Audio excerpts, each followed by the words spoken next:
What's going on, YouTube? This is SG1 Sports, and we're going to preview the Texas schedule for 2024 as they enter the SEC. Again, first year for Texas and Oklahoma in the conference. Going to be interesting, going to be very interesting. But before we get to that 2024 schedule, let's look back at 2023. So here is the schedule for Texas last year, and you can see Alabama in the non-conference, and then they had to run through the Big 12. Oklahoma, their only loss in the regular season.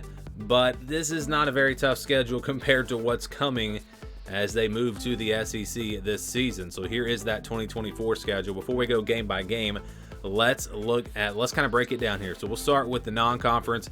They'll play Colorado State, and they still have a very big non-conference game. They've got a road game at Michigan, UTSA, and ULM. This is the year, though, I think you want to play Michigan. Jim Harbaugh is gone. Sharon Moore's first year. A lot of players gone, especially on offense. So this is the year that you want to play that game, and you want to play it on the road. Get that out of the way, and because Texas is probably going to be favored, honestly, in that game.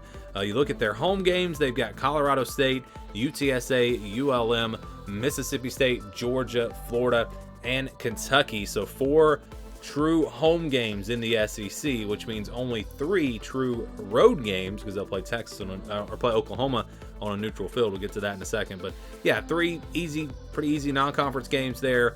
Although Colorado State and UTSA are not pushovers at the Group of 5 level. And do we even still call it the Group of 5 level? I don't even know. I guess there are still 5 of those conferences.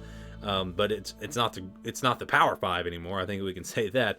Anyways, Mississippi State, Georgia, Florida, Kentucky, all at home. Obviously, you love having Georgia at home, but really, Mississippi State, Florida, Kentucky, Texas might be good enough to go on the road and win those games. So maybe you'd want to have some bigger games at home. But yes, getting Georgia at home will be huge. Road games will be, again, Michigan in the non-conference. They'll play Oklahoma, not a road game. That's a neutral site game in Dallas, as it always has been. Vanderbilt, Arkansas, and Texas A&M. So I talked about maybe wanting to play Florida and Kentucky on the road. Well, no, not when you get Vanderbilt and Arkansas. Those are the games you want to play on the road, and so that works out really well for them. Of course, Texas A&M on the road, that is going to be a tough one. And so in the SEC, that is actually, really true road games, really tough true road games. Texas A&M is it. That's the only, I would say, really tough road game for Texas. And so that's a pretty nice start to the SEC. Could have been a lot worse. You could have had much tougher road games there, but that does work out pretty well. All right, so let's go game by game. They'll start with Colorado State on August 31st, week 1. Then it's on the road at Michigan in week 2, September 7th. UTSA and ULM after that. So, get all those non-conference games out of the way, and then it's conference games the rest of the way.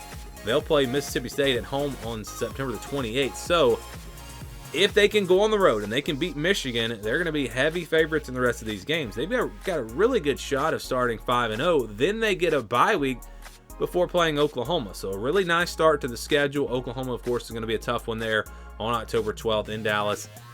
Always a fun game. It's really turned into one of the best rivalries in college football in terms of competitiveness. It's a huge rivalry anyways, but it's always pretty much, usually it's competitive.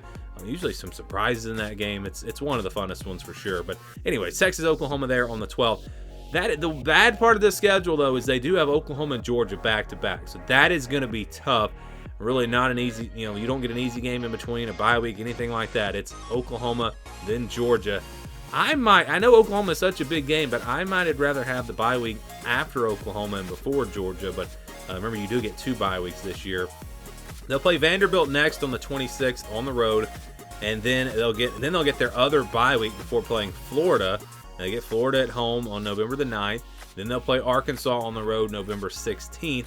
Kentucky back home on the 23rd, and close things out with Texas A&M on the road on the 30th. So no back-to-back road games, no back-to-back games away from home. If you count Oklahoma as, let's just say that's a road game, it alternates home away, home away, home away, home away. So that's really nice. You don't have any back-to-back road games. Again, don't even have to travel back-to-back weeks. So this schedule really sets up pretty well. Yes, Georgia is going to be tough, but everyone else on the schedule, they've got a really, let's say they'll be favored probably in every other game on the schedule. Oklahoma, it won't be by much. Texas A&M probably won't be by much, but and Michigan, who knows. But this is really, actually, I think, a pretty favorable schedule for Texas coming into year 1 in the SEC. overall, yeah, I think Texas, this schedule sets up really well for them in 2024.